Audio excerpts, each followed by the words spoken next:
Hello, it's June the 18th. I'm Max Brantley here to talk to you a little bit about news on the Arkansas blog at thearkansastimes.com.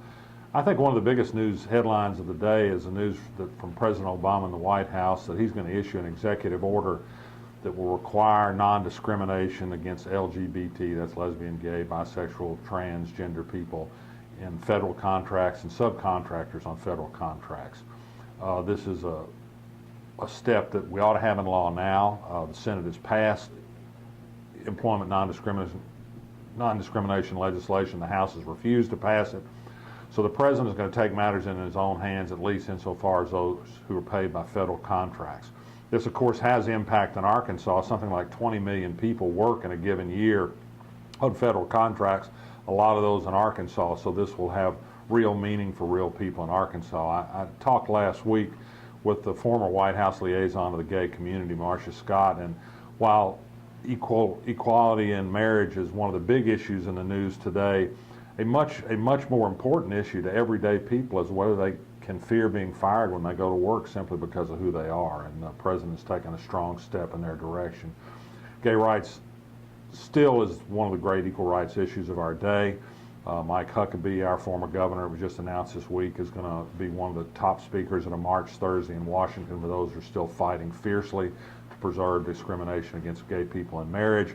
Friday at the Legislative Council, we'll likely see the Arkansas legislature adopt not just another resolution in support of discrimination in marriage against gay people, but calling for severe steps against judges who enforce the federal Constitution that requires equal protection under the law.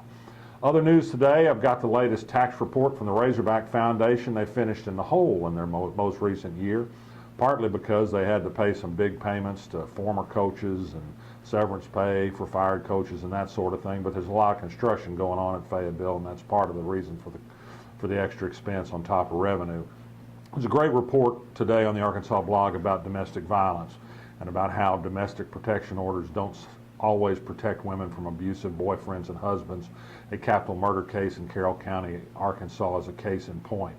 We also have news from over the weekend about a very detailed response from UALR Chancellor Joel Anderson to problems in the school's baseball program.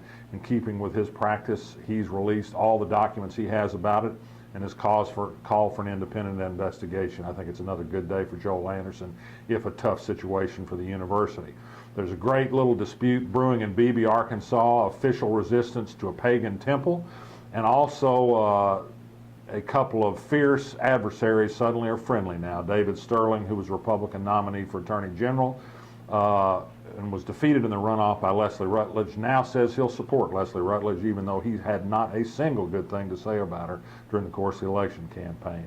That's it for today. I'm Max Brantley. See you tomorrow.